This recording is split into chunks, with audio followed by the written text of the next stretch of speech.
Morning बेटा, कैसे हैं आप लोग?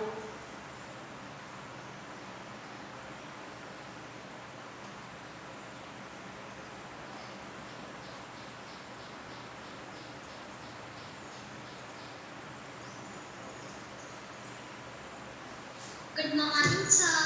गुड मॉर्निंग बेटा, गुड मॉर्निंग। कैसे हैं आप लोग? बढ़िया हैं? बोलिए।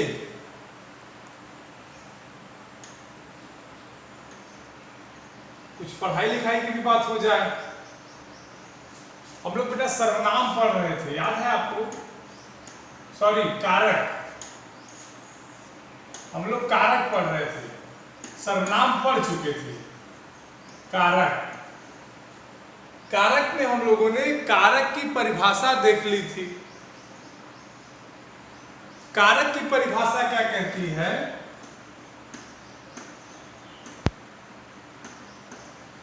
कारक की परिभाषा बेटा क्या कहती है कि संज्ञा या सर्वनाम का वाक्य में क्रिया एवं उसके अन्य पदों से संबंध, मतलब संज्ञा या सर्वनाम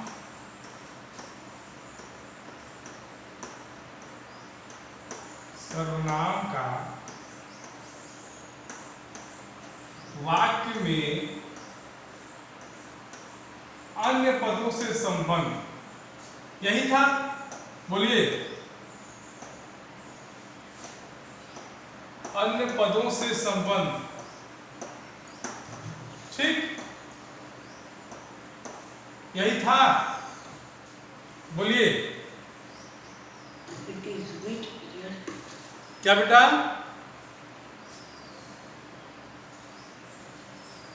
बोलो। Excuse me, sir. हाँ बेटा। Sir, we can't hear your voice because you are muted. No, I am not muted.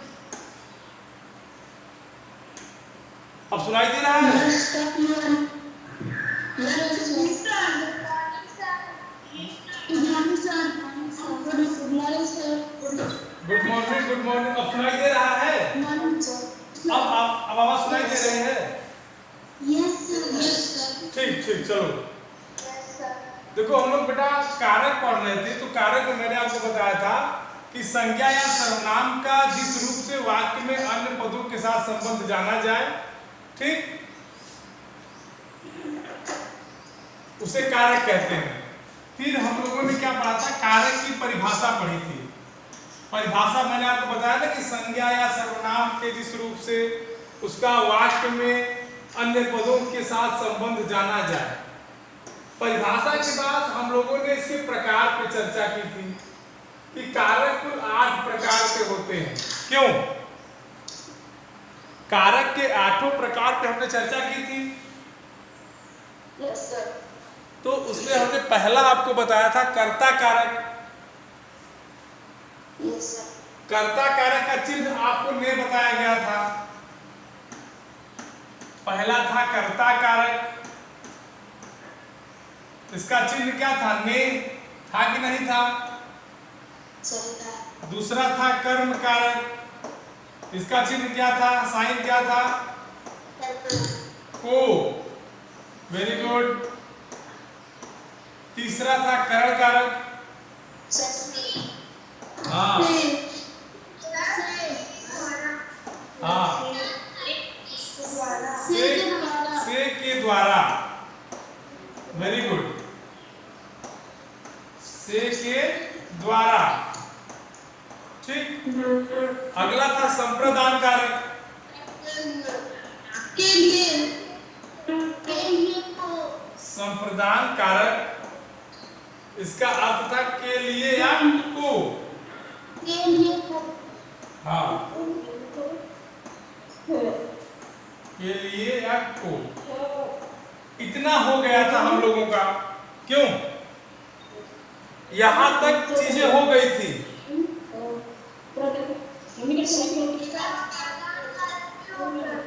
बेटा बात नहीं, आपादान कारक पूरा नहीं हुआ था, मुझे याद है। आपादान कारक पूरा नहीं हुआ था, उसमें केवल मैंने इतना बता दिया था कि किसी वस्तु से अलगाव अपादान कारक कहते हैं, लेकिन उसमें कुछ और भी शर्तें आती हैं, उसको मैंने कल नहीं बताया था। ठीक, तो अपादान कारक आज पढ़ाएंगे। 4 हो गए थे, 4 और बाकी है। अगला है अपादान कारक, इसको ध्यान से समझिए। अगला क्या है? अपादान कारक। अब देखिए अपादान कारक क्या कहता है कि जैसे मैंने आपको बोला था, एक सुन लो, लड़का घोड़े से गिर गया, लड़का घोड़े से गिर गया,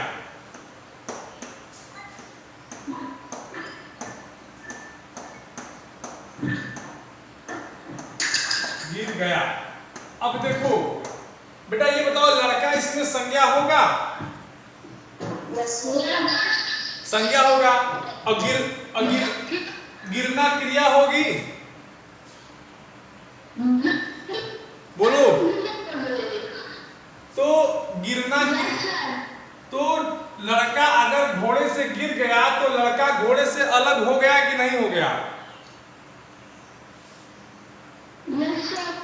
अगर ये लड़का घोड़े पर से गिर गया तो घोड़े से अलग हो गया।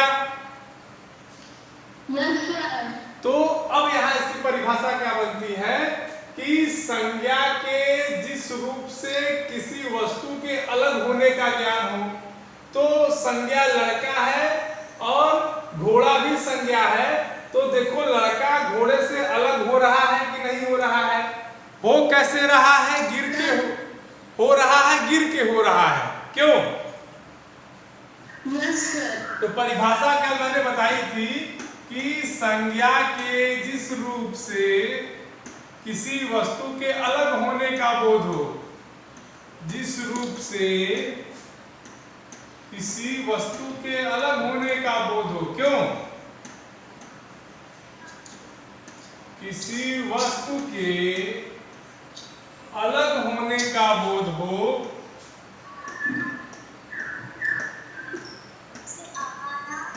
हाँ, अलग होने का बोध हो, हाँ, वेरी गुड। ये तो देखो बेटा एक सिंपल परिभाषा हो गई, लेकिन इसी अपादान कारक में चूंकि इसका चिन्ह क्या है? से अलग होने के अर्थ में इसका चिन्ह है, बोलिए। लेकिन कभी कभी कुछ स्थितियां ऐसी आ जाती हैं जहां हमको ये देखना पड़ता है कि अपादान है कि नहीं। जैसे कभी कभी तुलना के रूप में भी इसका प्रयोग हो जाता है। ठीक, बोलिए। जैसे अभी हम लोगों ने पढ़ा कि लड़का घोड़े से गिर गया, तो अपादान कारक तो कहता ही है कि इससे अलग होने के अर्थ में प्रयोग होगा। तो लड़का जब घोड़े से गिर गया तो अलग हो गया, ये तो सामान्य सी इसकी परिभाषा है। लेकिन इसकी कुछ शर्तें भी हैं। क्या शर्तें हैं? कि कभी कभी अपादान कारक ऐसे जगह भी प्रयोग होता है जहां व्यक्ति डरता है।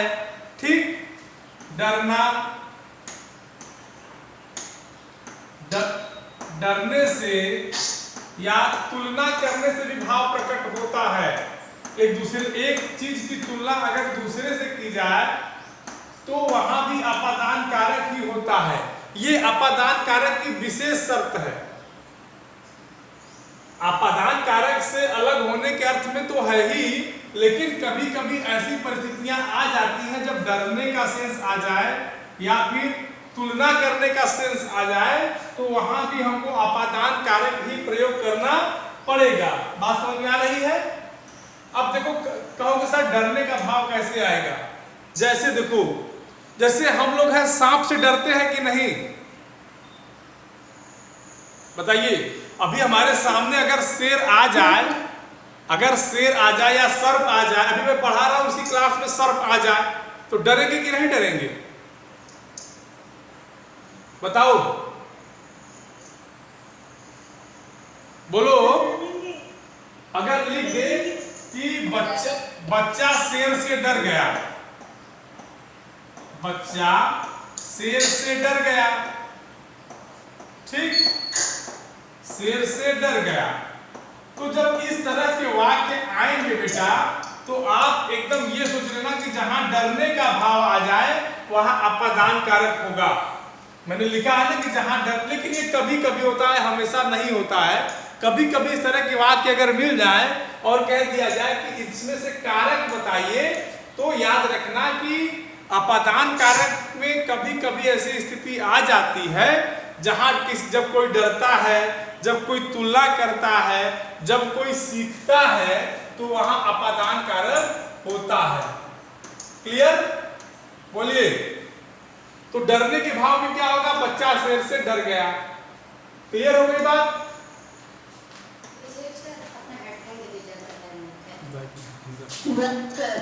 जाइएगा, वो बैग रखा है तो ऊपर वाले चेयर में हेडफोन है। ठीक बेटा? अरे ब्लू स्टाफ रूम में कहीं बैग पड़ा है। चलिए, फिर दूसरा हमारा है तुलना करने का। डरने का समझ गए ना भाव? अब देखिए, हमको तुलना करना है। तुलना कैसे होती है पता है आपको? जब एक वस्तु को दूसरे वस्तु के समान दिखाया जाए, वहां तुलना होती है। ठीक? जैसे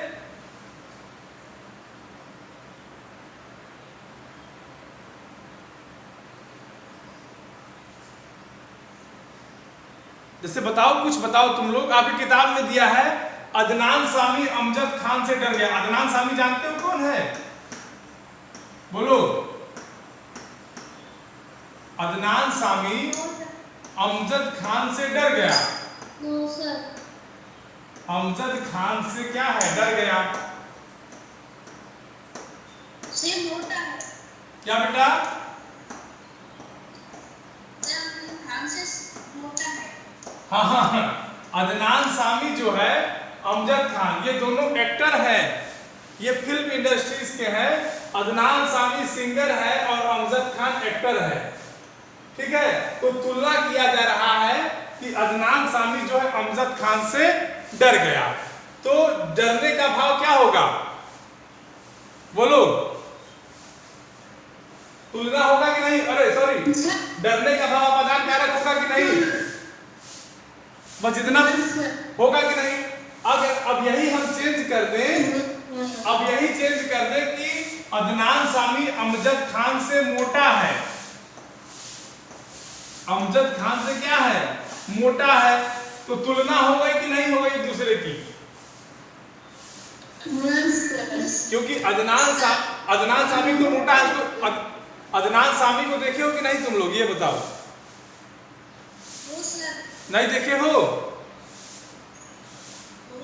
उसका एक गाना है, मुझको भी तो लिफ्ट करा दे। उसको देखना कभी, बहुत मोटा था उस समय वो। अब तो पतला हो गया है मान लो, उस समय बहुत मोटा था, हाथी के बच्चे की तरह था वो। समझ गए? जैसे हाथी का बच्चा होता है ना, उसी तरह वो था। चलो, अगला है सीखने के सेंस में। बच्चा सीखता कैसे है? जैसे तुम हमसे पढ़ रहे हो ना, बताओ, तुम हमसे पढ़ रहे हो कि नहीं? तो अगर हमसे पढ़ रहे हो तो इसका मतलब, अगर हमसे पढ़ रहे हो तो इसका मतलब सीख रहे हो। बोलो। तो जब अगर हमसे पढ़ रहे हो तो सीख रहे हो, तो सीखना भी कभी कभी किस भाव में होता है जानते हो? अपादान कारक में। ठीक? चलिए, अगला हमारा है संबंध कारक। अगला हमारा क्या है? संबंध कारक। ठीक?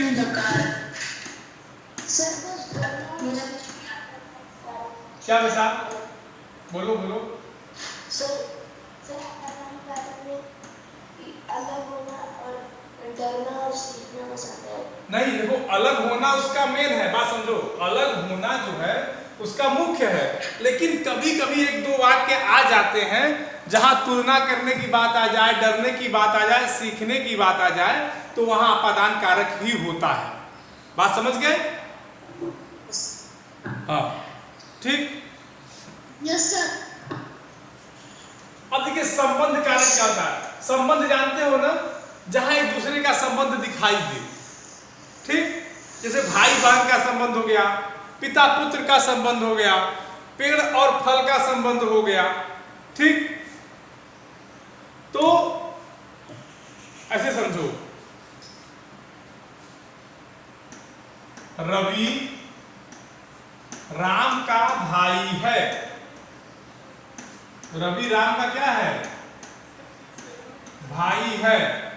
अब देखो इस वाक्य, देखो इस वाक्य में रवि और राम दोनों संज्ञा है। बोलिए। Yes, sir. रवि और राम अगर दोनों संज्ञा है बेटा, तो रवि और राम के बीच में एक संबंध है। क्या है वो? है भाई का संबंध। बताओ। Yes, है। sir. और इस संबंध को दिखा कौन रहा है? ये का शब्द जो है इस संबंध को बता रहा है कि रवि राम का भाई है। बात समझ गए? Yes, sir. इस चीज को दिखा। हाँ, तो संबंध कारक की परिभाषा क्या होगी कि संज्ञा के जिस रूप से किसी संज्ञा का परस्पर संबंध स्थापित हो, ठीक। संज्ञा के जिस रूप से दो संज्ञाओं में परस्पर संबंध स्थापित हो, वहां संबंध कारक होता है। संज्ञा के जिस रूप से दो संज्ञाओं में, रवि और राम दोनों संज्ञा थे, याद है कि नहीं आपको? बोलिए। Yes, sir. हाँ, ये भूलना मत। Yes, sir. दो संज्ञाओं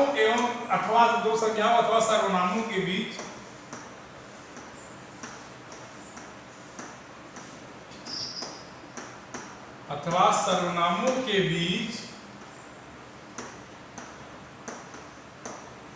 परस्पर संबंध स्थापित हो,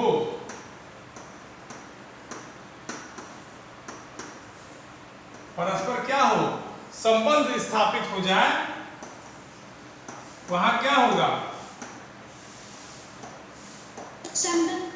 संबंध कारक। इसका चिन्ह क्या होगा बेटा?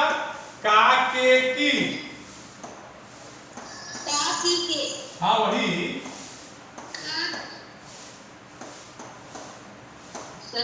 के अलावा अगर कोई शब्द अगर तो नहीं होगा संबंध कारक। तो संबंध बनेगा कहां से? जैसे रवि राम का भाई है, अगर का न रहे तो रवि राम में भाई है, ये हो सकता है?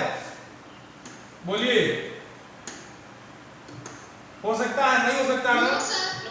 तो ये जो है हमारा, इसकी परिभाषा बन जाएगी कि संज्ञा के जिस रूप से दो संज्ञाओं अथवा सर्वनामों के बीच परस्पर संबंध। रवि और राम का मैंने उदाहरण दिया था, तो रवि और राम संज्ञा ही थे कि नहीं थे? बताओ। रवि और राम संज्ञा थे ना आपस में? चलो अगला देखते हैं। नेक्स्ट, अगला है अधिकरण कारक।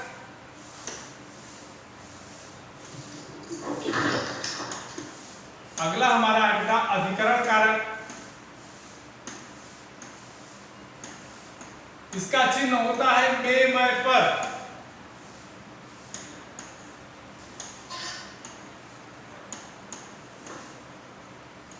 इसका चिन्ह क्या होता है? में, मैं, पर।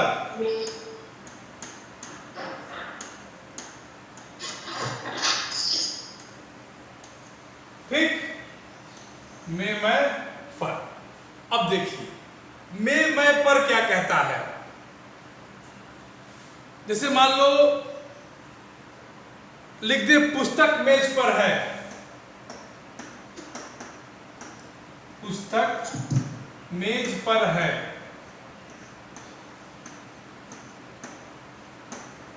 देखो ये पर शब्द यहां दिखाई दे रहा है। बोलिए। पुस्तक संज्ञा है, तो ये पुस्तक कहां पे रखी गई है? बताओ।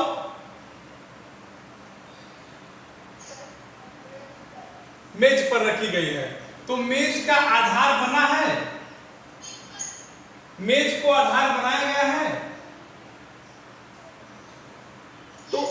तो इसकी परिभाषा क्या बनेगी कि संज्ञा के जिस रूप से क्रिया के आधार पर समय का बोध हो। ठीक, रखी गई है पुस्तक मेज पर ना, तो संज्ञा के जिस रूप से क्रिया के समय के आधार का बोध हो वहां अधिकरण कारक होता है। ठीक, बोलिए। संज्ञा के जिस रूप से, थोड़ा सा बोर्ड इसका सही नहीं है लग रहा है आज। संज्ञा के जिस रूप से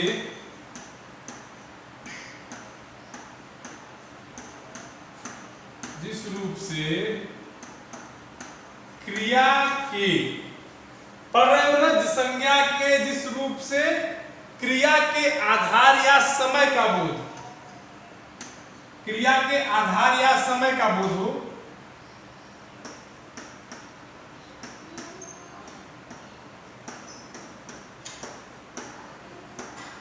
समय का बोध हो,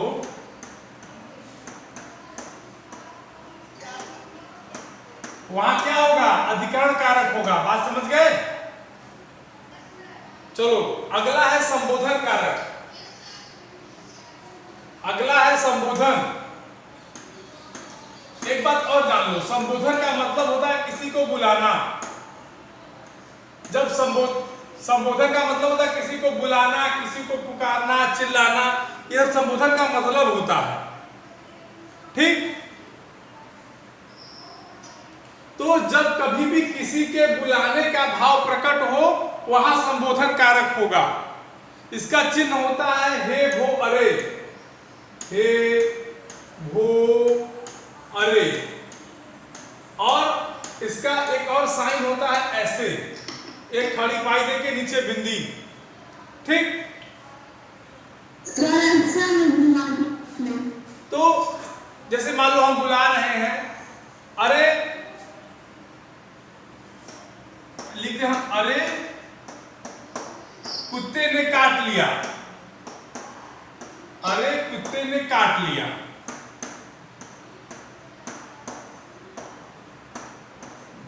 ये वाक्य है, तो इसका मतलब है कि हम आश्चर्य प्रकट कर रहे हैं कि अरे कुत्ते ने काट लिया। होता है कि नहीं होता है? हाँ, तो बुलाने का भाव प्रकट हो, आश्चर्य करने का भाव प्रकट हो, दुख करने का भाव प्रकट हो, तो वहां क्या होगा, संबोधन कारक होगा। मैंने आपको बताया कि अरे कुत्ते ने काट लिया, तो ये भाव जो हमारा प्रकट हो रहा है ये वास्तव में आश्चर्यजनक भाव है कि नहीं? आश्चर्यजनक है कि नहीं बताओ? हम लोग कहते हैं ना कि हे प्रभु हम पर दया करिए, कहते हैं कि नहीं कहते हैं? Yes sir. अब दिक्कत किसी को कारक में? No sir. लेकिन एक बात तुम लोगों को पढ़ना पड़ेगा, इसकी परिभाषा क्या बनेगी ये बताओ? जिससे किसी को बुलाने या सचेत करने का वेरी गुड, वेरी गुड। हाँ,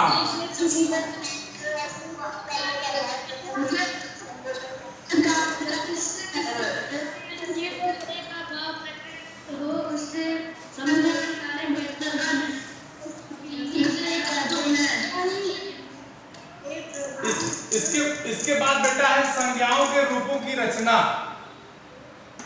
तो संज्ञाओं की रूप रचना कैसे होगी आपकी किताब में दिया हुआ है, आप लोग उसको याद करेंगे। संज्ञाओं की रूप, ओके, संज्ञाओं की रूप, हाँ रूप रचना दी हुई है, इसको आप याद करेंगे, याद करना है, लिखिए। हाँ बेटा, अब बताओ तुम लोगों को कहाँ कारक में नहीं समझ में आया है, तो एक एक पे चर्चा किया जाए। सर आ गया